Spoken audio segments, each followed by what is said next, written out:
Olá amigos, Pastor Doug Batchelor aqui. Queremos convidá-lo de volta ao nosso estudo sobre a Grande Tribulação, mais especificamente, verdades chocantes sobre a Grande Tribulação.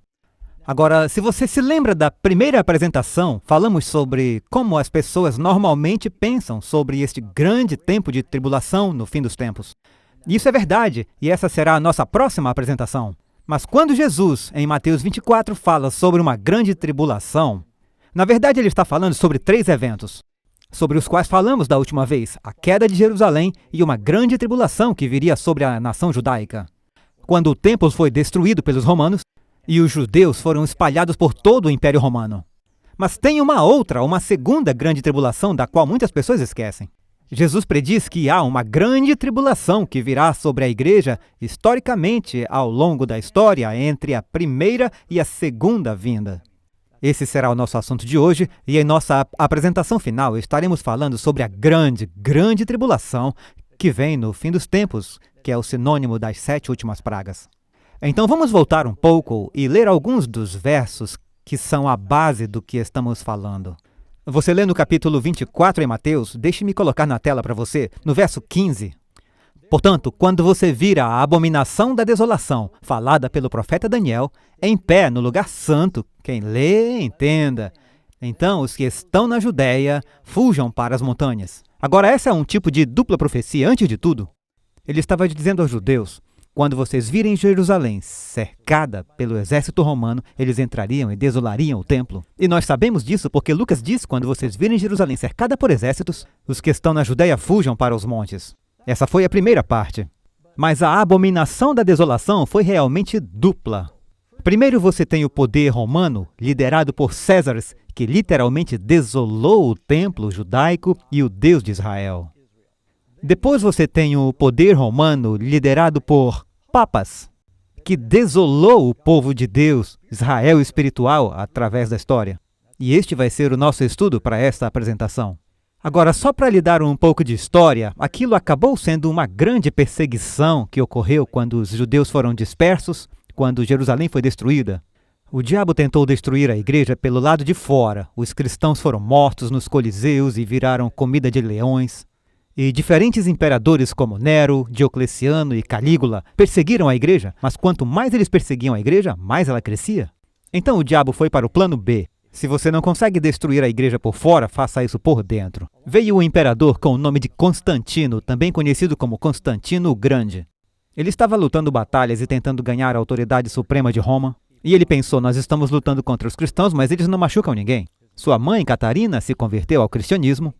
E então ele basicamente legalizou o cristianismo. Ele alegou que viu um sinal da cruz nos céus antes da batalha na ponte Maximiliana. E ele disse: agora vamos lutar sob o sinal da cruz. Ele próprio ordenou que o seu exército marchasse pelo rio Tibre em Roma. E ele disse: agora estão todos batizados. Isso sim foi um problema, pois havia todos aqueles soldados romanos pagãos que adoravam todos os deuses greco-romanos.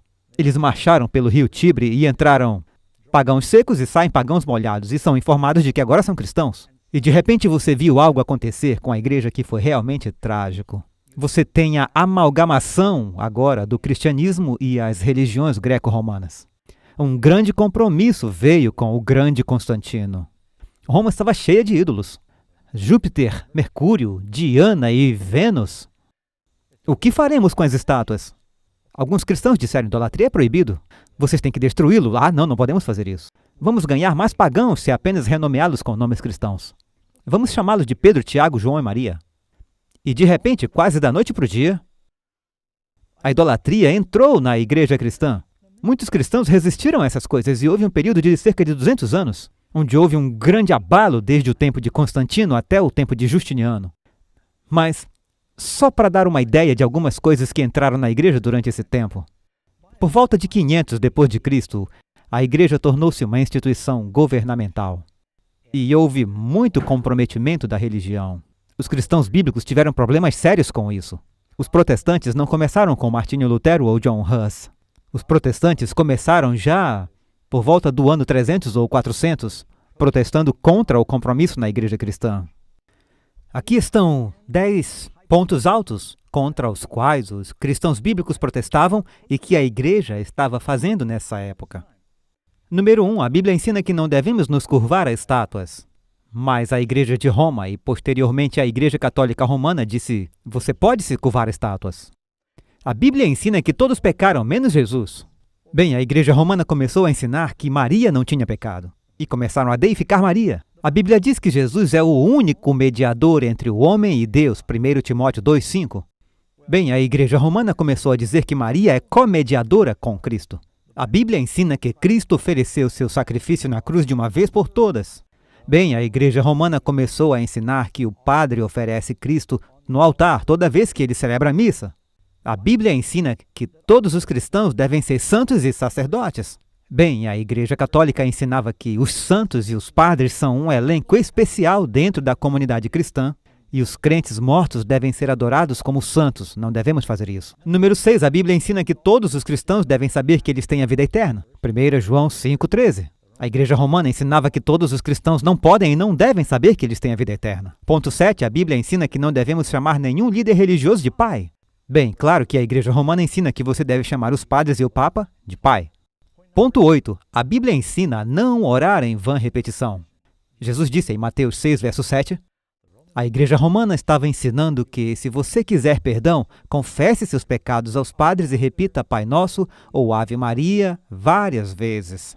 E a Bíblia diz que isso não deveria ser feito. E o ponto 9, acabamos de tocar. Na Bíblia ensina a confessar seus pecados a Deus, porque só Deus pode perdoar o pecado. Isaías 43, 25, Lucas 5, 24. A Igreja Católica diz que você deve confessar seus pecados aos padres por perdão. E o ponto número 10, isso não é tudo, mas esses são os 10 pontos principais. A Bíblia ensina que antes do batismo, uma pessoa deveria estudar o Evangelho, se arrepender de seus pecados, obedecer aos mandamentos, crer e se arrepender. Isso está em Mateus capítulo 28, verso 19 e Atos 8, 37. A Igreja Romana ensina que as criancinhas devem ser batizadas e, se elas morrerem antes, elas vão para o inferno. Os ensinamentos de purgatório, limbo, orações para os mortos não estão em lugar nenhum nas Escrituras, mas são relíquias do paganismo. E é disso que Jesus estava falando quando disse, até mesmo para os líderes de sua época, vocês têm uma boa maneira de anular a palavra de Deus para observar sua tradição. Você põe de lado os mandamentos de Deus para poder observar sua tradição. Quando a igreja se levantou, veio um imperador chamado Justiniano. E ele pensou, vamos resolver isso de uma vez por todas? O cristianismo agora era a religião oficial, e a igreja organizada que havia feito todos esses compromissos em Roma, depois conhecida como Igreja Católica Romana, em 538 houve uma grande mudança. Justiniano, o imperador romano, mudou a capital de Roma para Constantinopla e fez do bispo de Roma o líder supremo da igreja. E basicamente, ele lhe deu um exército com o objetivo de corrigir os hereges. Agora o ano é 538.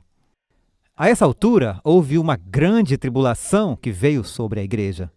Os cristãos tiveram que ir para a clandestinidade por muito tempo, onde a igreja de Roma, a igreja visível, era uma igreja de grande compromisso com o paganismo. Deixe-me ler um pouco a respeito. O dragão deu à besta o seu trono de poder e grande autoridade. Basicamente, o dragão do poder romano, liderado por Césares, deu seu escritório em Roma para a igreja. É por isso que você lê em Apocalipse capítulo 17, diz que a mulher que você viu é aquela cidade que governa os reis da terra, que está entre 7 montes, uma mulher entre 7 colinas. Descrevendo o que aconteceu com a igreja, ela se tornou infiel e se tornou um poder perseguidor. Foi um grande tempo de angústia que veio sobre o povo de Deus. O Código Justiniano, que foi posto em vigor em 538, colocou o Papa como o chefe formal da cristandade, ordenou que todos os grupos cristãos se submetessem à sua autoridade, e lhe deu poder civil de vida e morte sobre os hereges. O Papa recebeu um exército e os cristãos bíblicos tiveram que fugir para o deserto. Parece familiar? Isso é o que basicamente aconteceu durante o tempo sob Justiniano. Você pode ler em Apocalipse 12:6. A mulher na profecia bíblica é uma igreja, fugiu para o deserto, onde ela tinha um lugar preparado por Deus para que eles a alimentassem lá. E este período de tempo aparece várias vezes, por 1260 dias. Então este tempo da grande perseguição papal se estende por 1260 dias, mas um dia na profecia é um ano. Há cerca de 4 versos diferentes que nos dizem isso na Bíblia. Quando você estuda a profecia de tempo, você aplica um dia para um ano. Elas simplesmente não vão dar certo, não faz sentido de outra forma. De 538, se você for para 1798, você tem 1260 anos de poder ininterrupto, onde a Igreja Romana governava sobre as divisões de Roma. Você tem aquela besta de 10 cabeças que você leu em Apocalipse, os 10 dedos dos pés da imagem de Daniel capítulo 2, por 1260 anos. Já jogou xadrez? Pelo rei e pela rainha há um bispo em ambos os lados. Eles estavam controlando os estados da Europa, que era o flanco do cristianismo naquela época. E os verdadeiros cristãos tiveram tipo que fugir para o deserto. Então continua dizendo, pelo edito, ele, o imperador Justiniano, emitido para unir todos os homens em uma fé, sejam judeus, gentios ou cristãos, que no prazo de 3 meses não abraçarem a fé católica professada, serão declarados infames, e como tais excluídos de todos os empregos civis e militares, tornados incapazes de deixar qualquer coisa por testamento, suas propriedades foram confiscadas, sejam reais ou pessoais, muitos, porém, resistiram.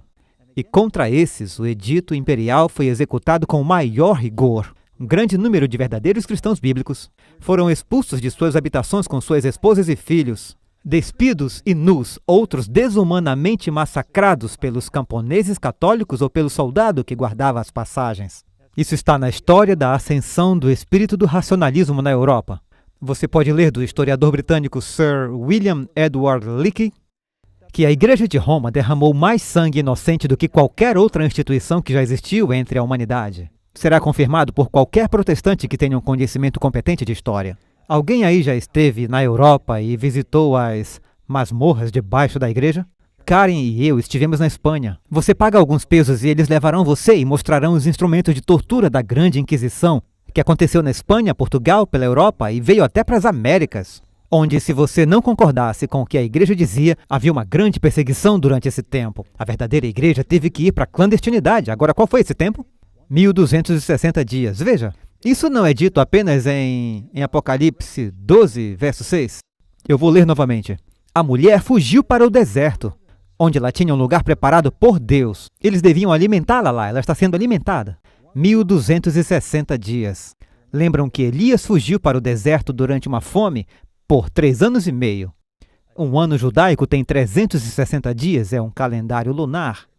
Tem 42 meses em 3 anos e meio. A única maneira de você conseguir isso é um mês de 30 dias.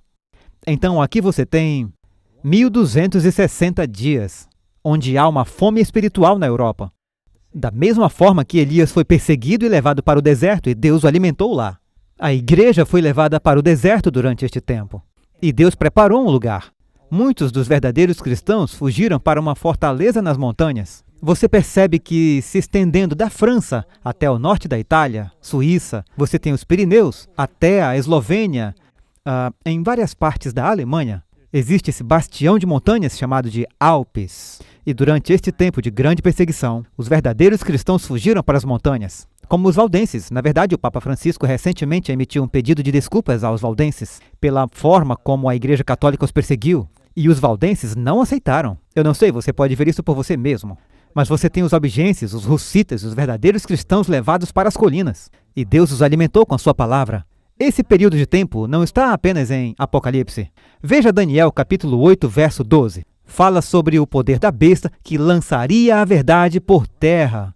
Eles se afastaram das escrituras e se combinaram com o paganismo. É o que o antigo Israel fez, misturou o cristianismo ou misturou a religião de Jeová com o paganismo. Por quanto tempo foi isso? Veja Daniel 12, 7.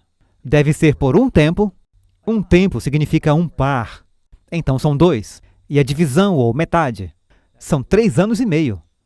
Então por 3 anos e meio haveria essa perseguição. Veja Apocalipse capítulo 12, verso 7.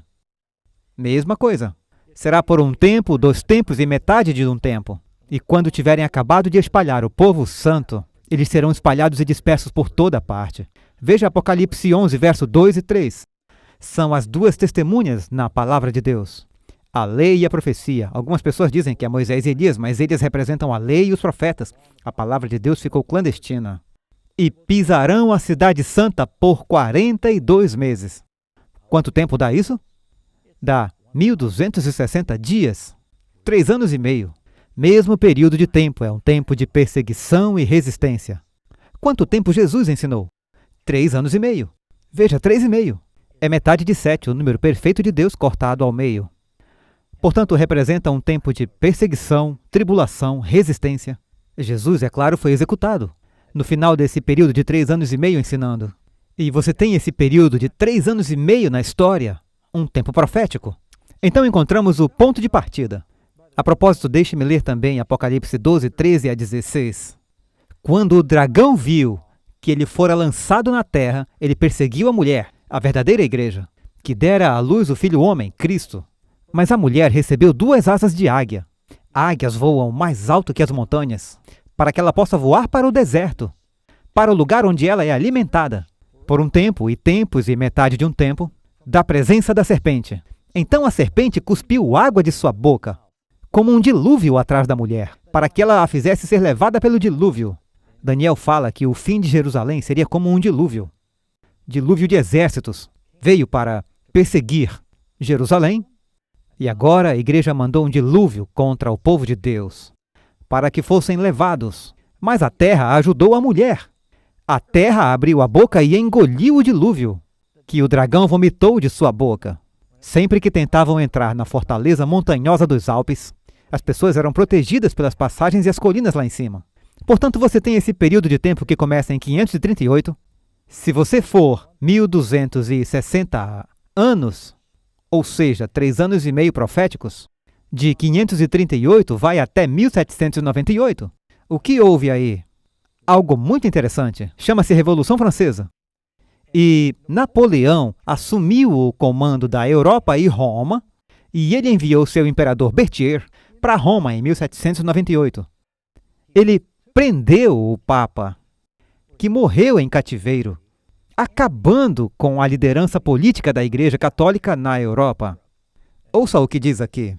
A Revolução Francesa, que logo levou à captura e exílio do Papa por Berthier em 1798, o Código Religioso Cêntrico Justiniano, que durou por 1260 anos, foi substituído por um Código Napoleônico Secular. O general Berthier declarou Roma como uma república independente e, em consequência, todas as outras autarquias temporais que emanam do antigo governo do Papa são suprimidas e não exercerá mais nenhuma função que seja da Constituição da República Romana. E foi exatamente o que aconteceu. Tem essa grande perseguição. Eles acreditam que algo entre 30 e 50 milhões de cristãos e judeus foram mortos durante este tempo de grande perseguição na história. Portanto, outra coisa interessante, eu vou concluir com isso, que marca o fim desse período. Jesus disse: imediatamente após a tribulação daqueles dias, falando da tribulação histórica da igreja, o sol escurecerá, a lua não dará sua luz, estrelas cairão do céu, os poderes do céu serão abalados. Em Lucas, Jesus diz assim, Lucas 21, verso 11, e haverá grandes terremotos em vários lugares, e fome e pestilência, e haverá sinais terríveis nos céus. Eu acho interessante que, historicamente, logo após essa época de grande perseguição, temos o que é chamado de o Grande Terremoto de Lisboa. Houve um grande terremoto em 1755. A propósito, o terremoto de Lisboa é considerado um dos terremotos mais mortais da história. 50 mil pessoas ou mais, eles acreditam, que morreram nesse terremoto e foi sentido a centenas de quilômetros do norte da África até a Europa. E então você tem o misterioso dia escuro que ocorreu em 19 de maio de 1780. Mesmo sendo um dia lindo, sem nuvens, de repente, mais tarde pela manhã, o céu começou a ficar mais escuro e mais escuro e mais escuro até que eles não pudessem ver sem luz de velas ao meio-dia. Os historiadores não puderam identificar nenhum incêndio florestal, vulcões, eclipse, meteoro, qualquer coisa que pudesse bloquear o sol, mas do outro lado da costa leste as pessoas pensavam que este era o dia do Senhor. E quando a lua surgiu aquela noite estava vermelha como sangue. Então temos um grande terremoto, um grande dia escuro na história, e temos as estrelas caindo do céu. Temos uma grande chuva de estrelas em 13 de novembro de 1833. Foi a mais impressionante de acordo com a história, e eles não tiraram fotos. A mais impressionante exibição de chuva, parecia que o céu inteiro estava caindo. Por muitas horas, a maior parte da noite, ocorreu essa chuva de meteoros. Eles chamam de a noite em que as estrelas caíram. Então é interessante você ler em Apocalipse capítulo 6, verso 12, falando sobre a grande perseguição. Os santos de Deus sob o altar dizendo quanto tempo nosso sangue foi derramado. Então logo depois diz, Apocalipse 6,12, eu olhei e ele abriu o sexto selo. Eis que houve um grande terremoto, como o de Lisboa. O sol ficou negro como um saco de silício. A lua ficou como sangue. E as estrelas caíram do céu. Essas coisas acontecerão novamente em rápida sucessão na segunda vinda, seguindo a grande tribulação. Mas você vê uma grande tribulação que foi profetizada na história. E todas essas coisas aconteceram. Então, grande tribulação, fase 1, a queda de Jerusalém, a perseguição aos judeus espalhados pelo mundo. Grande tribulação, fase 2, é o que aconteceu historicamente durante essa grande perseguição papal que ocorreu de 538 a 1798. Agora estamos indo ao que será no futuro a grande perseguição, a grande tribulação dos últimos dias. As 7 últimas pragas, falaremos sobre isso em nossa próxima apresentação. Se você foi abençoado por esse estudo, dê o seu like. Compartilhe com seus amigos e assim você vai estar compartilhando o Evangelho. Então clique lá e fique atento ao nosso próximo estudo.